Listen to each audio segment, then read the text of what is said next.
알고 나면 봉사가 즐거워지는 전래공부 갈곳 알전, 갈곳 전래학당입니다. 저는 마리 비안느타 수녀입니다. 이번 영상에서는 교재 30번 실령성체와 모령성체에 관해서 정리하겠습니다. 그리고 교재 31번 어떤 방법으로 성체께 공경을 드릴 수 있는지도 알아보겠습니다. 교재 30번입니다. 교우분들께서도 신령성체와 모령성체의 뜻은 모두 알고 계실 것입니다. 어떤 경우에 해당하는지 자세히 알아보겠습니다.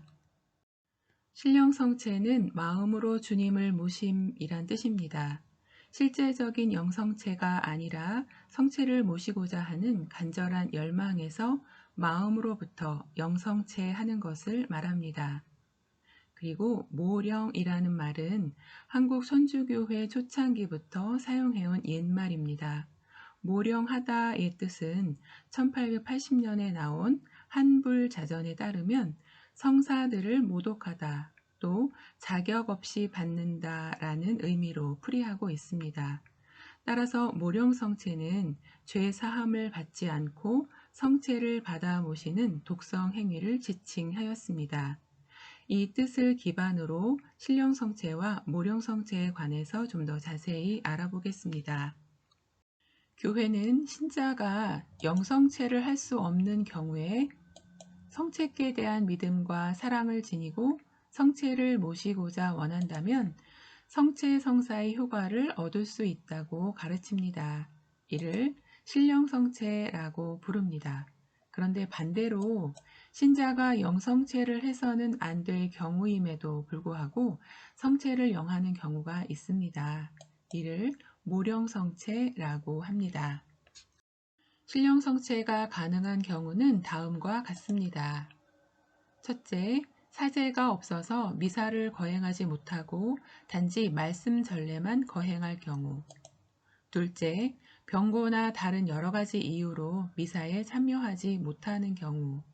셋째, 대죄 중에 있으면서 고해성사를 받지 못해서 영성체를 하지 못하는 경우입니다. 네 번째로, 혼인 무효 장애로 지속적으로 성체를 영하지 못하는 경우. 다섯 번째, 아직 세례를 받지 않은 예비 신자의 경우. 마지막으로 미사 중에 축성된 성체가 모자라서 영성체를 하지 못하는 경우도 가능하겠습니다. 이처럼 영성체를 하지 못하는 신자들이 신령성체를 하는 것입니다.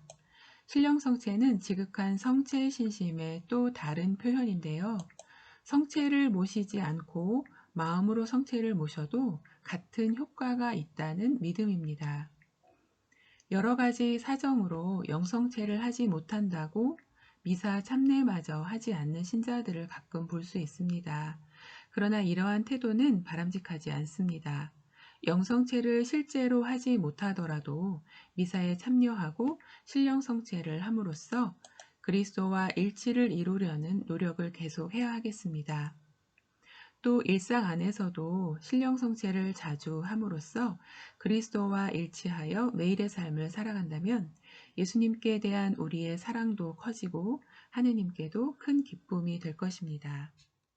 모령성체는 은총의 지위에 있지 않은 신자가 스스로 중죄 중에 있음을 의식하면서도 영성체를 하는 경우입니다. 이러한 모령성체는 성체께 대한 불공경의 태도이고요. 또 중죄에 해당합니다. 그러므로 은총의 지위에 있지 않은 신자는 영성체 하기 전에 하느님께 죄를 용서받고 교회와 화해해야 하겠습니다. 교재 31번입니다. 성체께 공경을 드릴 수 있는 방법에는 어떤 것들이 있는지 알아보겠습니다. 성체 공경에 대한 첫 자리를 차지하는 것은 영성체입니다.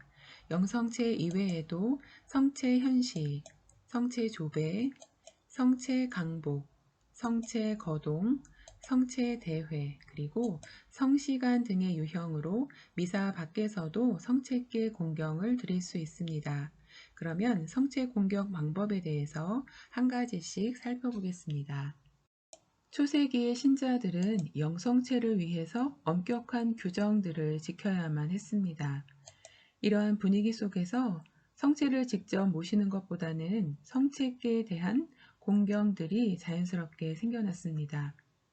그러나 지나치게 엄격했던 영성체 규정으로 인해서 성체를 명하는 사람들의 수가 점점 줄어들었습니다.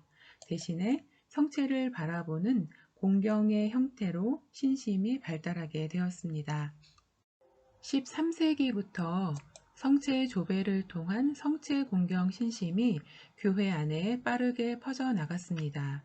그리고 성체 거동, 성체 현시, 성체 강복이 교회 안의 성체 공경의 한 형태로 나타나기 시작했습니다.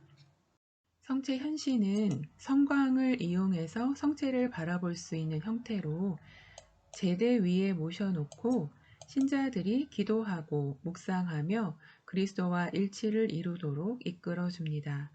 특정한 일부 수도원에서는 24시간 성체 현시를 해두고 수도자들이 1시간씩 돌아가면서 성체 조배를 하기도 합니다. 성체 현시를 마칠 때에는 성체 강복이 이루어지는데요. 사제가 성체를 모신 성광을 높이 들고 신자들을 향해서 십자성어를 긋는 것입니다. 이후에는 성체는 다시 감실에 모셔지게 됩니다.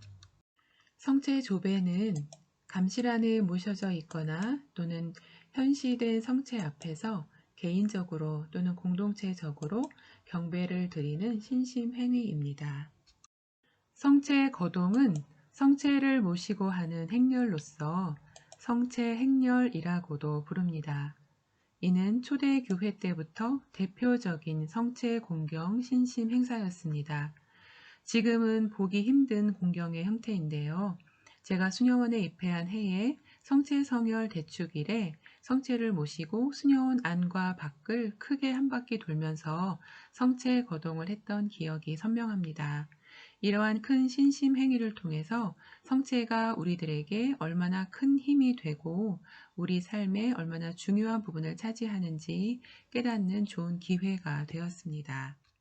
지금 화면에는 1989년 제44회 세계 성체 대회에 참석을 위해서 한국에 오신 요한 바오로 2세의 모습이 보입니다. 그리고 뒤쪽으로는 여의도 광장에 운집한 우리 교우들의 모습도 보입니다.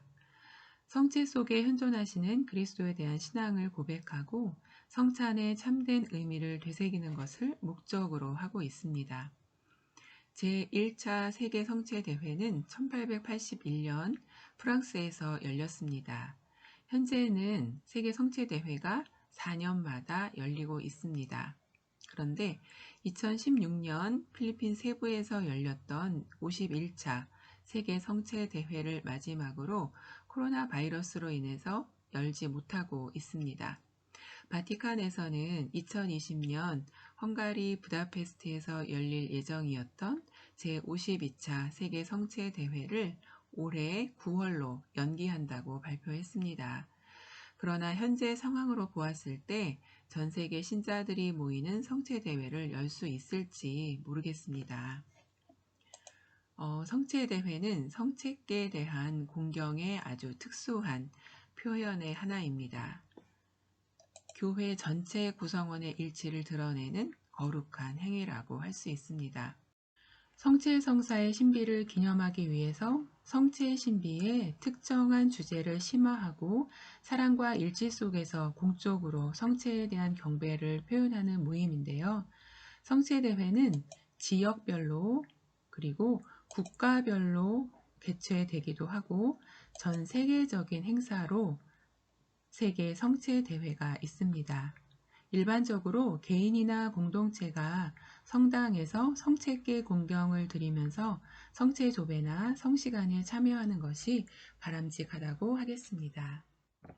이번 영상에서는 신령 성체와 모령 성체에 관해서 알아보았는데요. 신령 성체는 성체를 모실 수 없을 때 실제로 성체를 모신 것과 같은 효과를 지닌 마음으로 성체를 모시는 것이라는 것을 알게 되었고요. 또 모령 성체는 성체를 모실 수 없는 상태에서 성체를 모시는 것이라는 내용도 알게 되었습니다. 또 교재 31번을 통해서 성체께 공경을 드리는 다양한 방법을 공부했습니다. 우리 신앙생활 안에서 각자 할 수 있는 방법을 찾고 실천해서 자주 성체께 공경을 드리고 예수님과 더 가까워지시길 기도하겠습니다. 그럼 신령 성체의 기도로 이 시간을 마치겠습니다. 이 기도문을 가까이 두시고 일상 안에서 예수님의 현존을 느낄 때마다 바칠 수 있다면 큰 도움이 되겠습니다. 지극히 거룩한 성사 안에 참으로 계시는 우리 주 예수님, 지금 성체 안에 당신을 영할 수는 없사오나 지극한 사랑으로 간절히 바라오니 거룩하신 당신 어머니의 티 없으신 성심을 통해 영적으로 저의 마음에 오셔서 영원토록 사시옵소서. 당신은 제 안에 계시고 저도 또 당신 안에서 이제와 또한 영원히 살게 하소서. 아멘. 그럼 저는 다음 영상에서 뵙겠습니다.